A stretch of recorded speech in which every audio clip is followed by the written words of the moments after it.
Coucou la famille, salut tout le monde. Aujourd'hui, nous sommes le 8 mars. J'ai suivi de partout, ça tire partout, ça festoie partout. Donc aujourd'hui, les femmes en tout cas, c'était grave. Je voulais un peu donner mon idée sur cette date, le 8 mars. Pourquoi ça? On commémore quoi au fait, cette journée? Selon ce que j'ai eu comme information, on commémore l'émancipation de la femme. Que veut dire émanciper? Donc, la femme était considérée comme une esclave. Maintenant, elle veut sa liberté. La femme se sent capable de faire tout ce que l'homme peut faire. La femme veut être l'égale de l'homme. La femme veut être prise au même titre que l'homme. Donc, c'est toutes les couches qui célèbrent le 8 mars. L'émancipation, l'égalité entre l'homme et la femme, tous les titres que vous pouvez donner. Je crois que, à mon humble avis, cette date ne devrait pas être célébrée de la sorte. Pourquoi je dis ça? Depuis quand la femme est l'égale de l'homme? Non. La femme était l'égale de l'homme avant le péché. Je ne suis pas en train de prêcher. La femme était l'égale de l'homme avant le péché. La Bible dit, Dieu créa l'homme et la femme. Mais quand le péché est entré dans l'humanité, voyez un peu, lisez la Bible. Je vois même les femmes qui prient, qui sont en train de célébrer cela. Elles revendiquent l'égalité homme-femme. Est-ce que vous lisez bien votre Bible? Qu'est-ce que Dieu a dit quand il a découvert que l'homme a péché, l'homme est tombé, l'homme a failli? Dieu a dit, le serpent, puisque tu as séduit la femme, tu marcheras, tu vas ramper sur ton ventre, tu mangeras la poussière. La postérité de la femme écrasera ta tête et tu lui mordras les talons.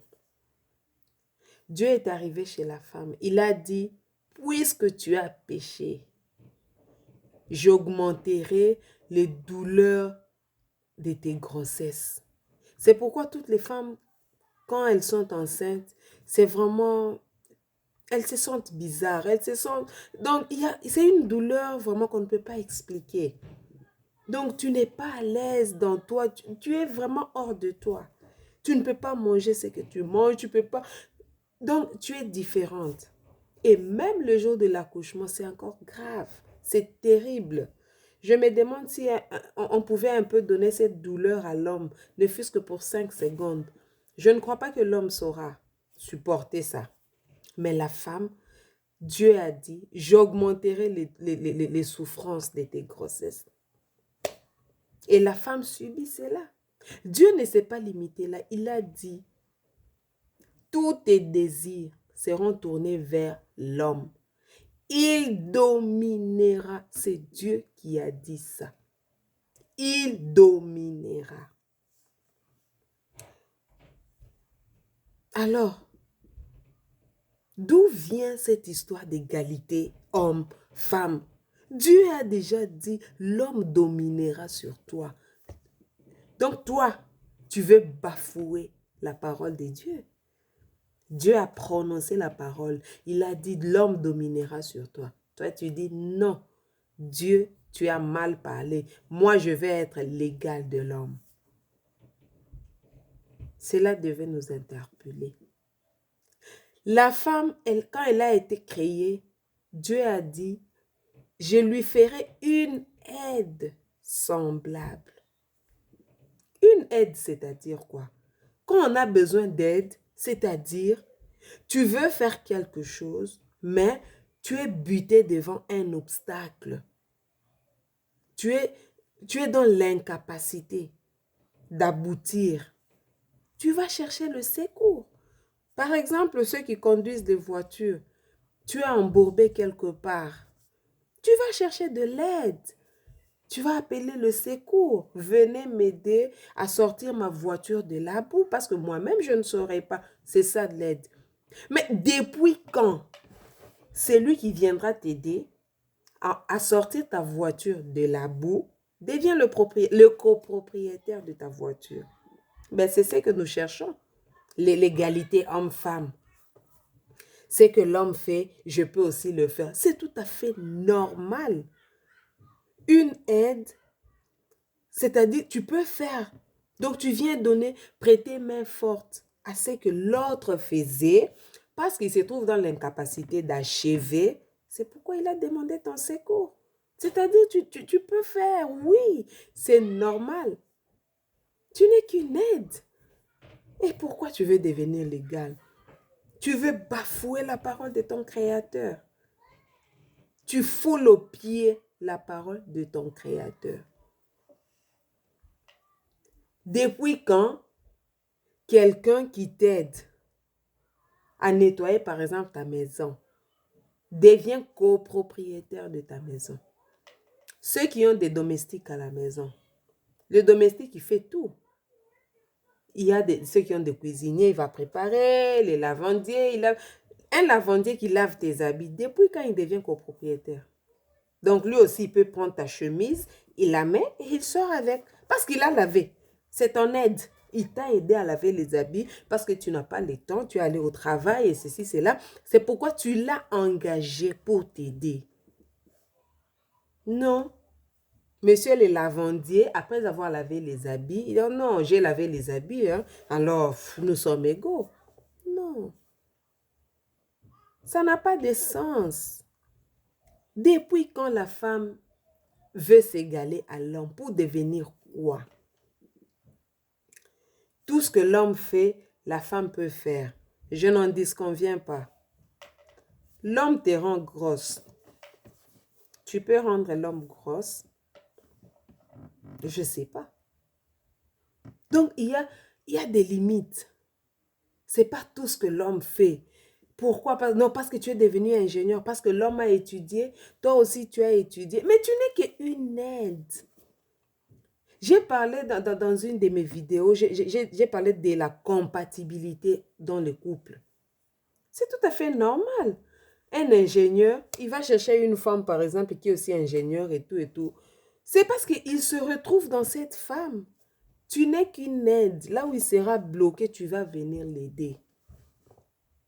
Il y a un adage qui dit, éduquer une femme, c'est éduquer toute une nation. Les femmes, les jours où vous allez reconnaître vos places, le monde va aller mieux. Parce que quand une femme éduque bien les enfants à la maison, nous n'aurons plus de délinquants. Parce que tout le monde est bien éduqué.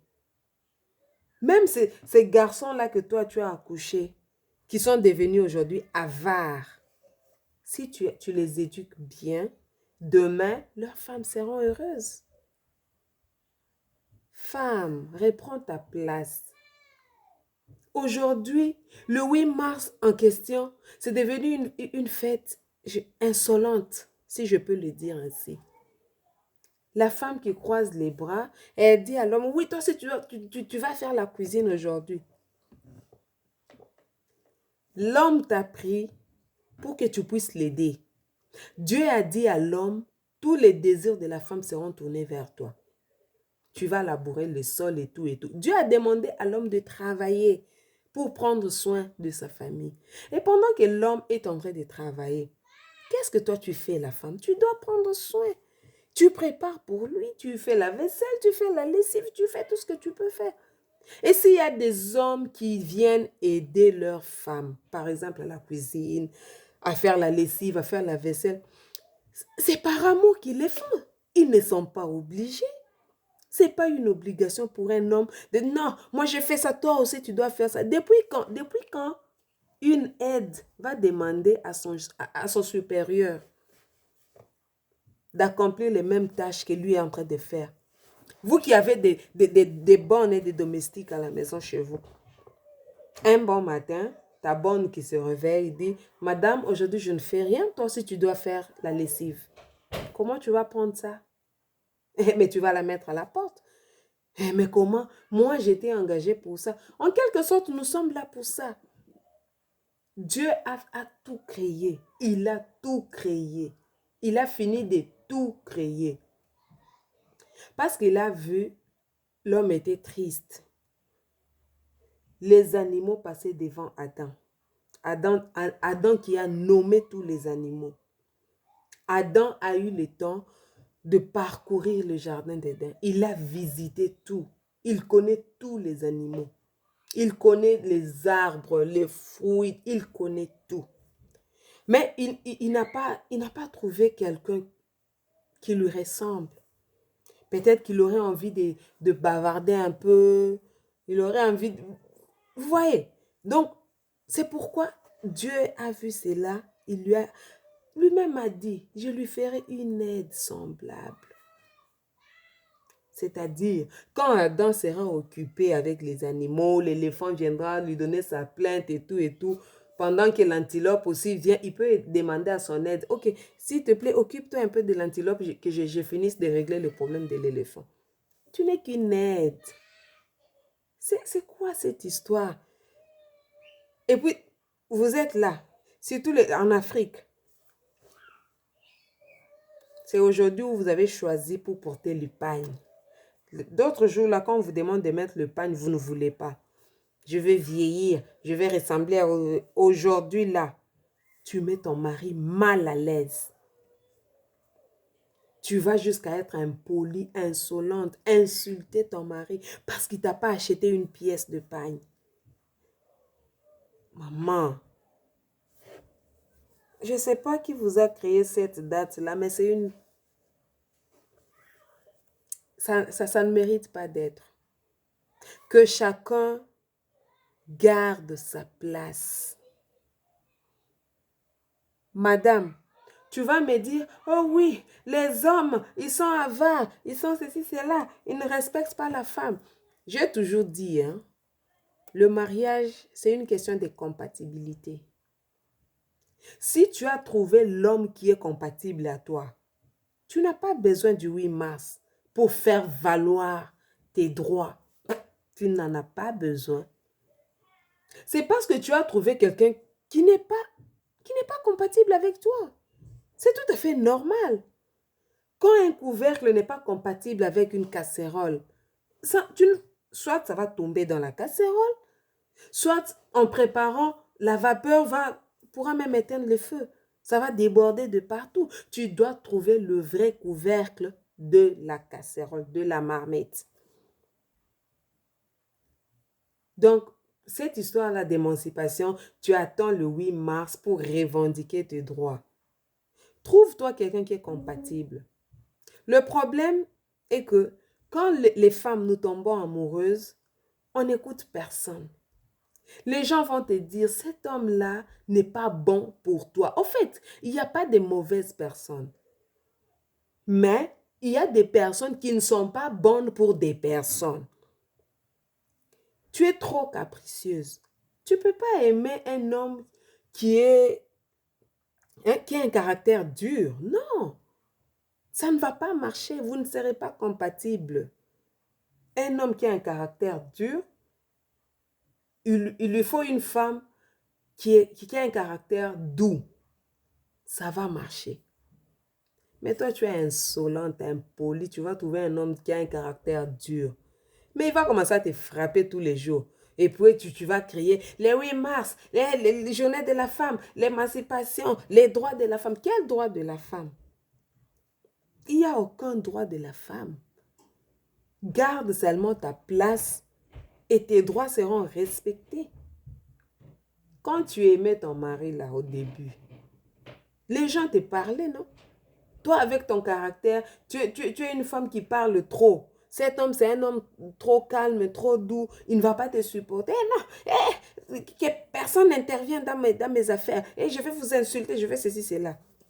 Quand on est amoureuse, on n'écoute personne. Maintenant, quand vous êtes dans les ménages, l'homme ne te supporte pas. L'homme préfère, il quitte son travail, il préfère s'arrêter au coin, prendre un pot, parce que quand il va arriver à la maison, oh madame, c'est une radio. Tu parles trop pour ne rien dire. Tu parles trop.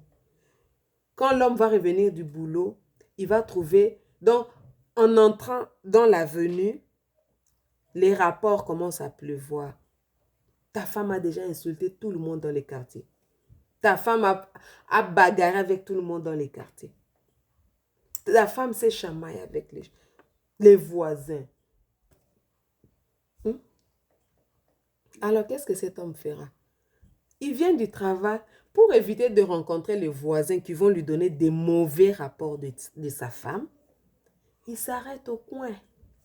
Il attend qu'il fasse sombre pour qu'il rentre dans l'avenue et rentrer dans la parcelle, aller dans sa maison. Et encore dans la maison, faut-il encore qu'il trouve la femme endormie? Sinon, c'est des bagarres. Ah, non. Vous criez l'émancipation, l'égalité. Commence d'abord à garder ta place. Tu seras émancipé. En gardant ta place de femme, tu seras émancipé. Si aujourd'hui les femmes vont travailler dehors suite à la conjoncture, mais on t'a pas donné le droit parce que tu travailles dehors, donc toi dans ta maison, tu ne t'occupes plus de rien. Non. Dans ta maison, tu veux que ton mari aussi fasse la vaisselle comme toi. Non. La place de la femme, ça commence d'abord dans la maison. Dieu a dit à l'homme d'aller travailler. Nulle part j'ai vu Dieu a dit à la femme, toi aussi il faut aller au champ. Non, Dieu a dit à l'homme, je maudirai les sols pour toi. Donc c'est à l'homme à qui on a donné la mission d'aller travailler. Alors nous étant des aides, monsieur est allé travailler, comme le sol a été déjà maudit. Ça ne produit pas bien. Nous avons besoin de manger, de nouer les deux bouts du mois. Qu'est-ce que monsieur va dire? Madame, tu es aussi intelligente. Ok, si tu peux aussi aller travailler. Comme ça, nous allons rassembler les peu que nous allons gagner pour pouvoir survivre. Ce n'est pas mal. Mais maman, avant de quitter ta maison, rassure-toi que tu as bien laissé la maison. Tu n'as pas préparé, tu n'arranges pas la maison, tu ne fais rien. Et tu dis à l'homme, moi aussi je vais travailler. Mais tu n'es qu'une aide. Depuis quand une aide revendique? Depuis quand? Commence d'abord par travailler chez toi. Tu fais la nourriture, tu arranges ta maison, tes enfants, tu prends soin de tes enfants. Après le temps qui te reste, en tant qu'aide, tu vas aller aider dehors. Mais toi, tu laisses tout en désordre. C'est toi qui quittes la maison dès 6 heures du matin. Tu rentres la nuit pour dormir. Tu ne sais même pas si les enfants ont mangé. Tu ne sais même pas si les enfants se sont lavés. Tu ne sais rien de ta maison. Ton mari a-t-il mangé ou non? Ton mari s'est-il lavé ou non? Vous savez, hein, les hommes sont comme des enfants. Ils ont besoin d'être chicotés aussi. Donc, il faut toujours parler. Il y a un comédien qui a dit, derrière un homme mal habillé, il y a une femme qui est fatiguée de parler. C'est-à-dire, maman, quand tu ne parles pas, ton homme, il est capable de porter n'importe quoi. Il sort, il s'en va. Donc, tu dois toujours parler, parler. Maintenant, toi, maman, tu quittes le matin. À 5 heures, tu es déjà dehors. Papa, où il est là, il cherche les habits. Les hommes ne voient rien. Ce qu'il voit, c'est ce qu'il prend. Il a cherché les habits, il n'a pas vu. Il prend seulement ce qu'il a porté hier. Et ton mari va au travail. Ce sont les secrétaires qui sont en train de remarquer que, chef, le col de ta chemise... Soyez sensés, les mamans. Arrêtez de revendiquer n'importe quoi. Vous ne revendiquez rien. Gardez vos places.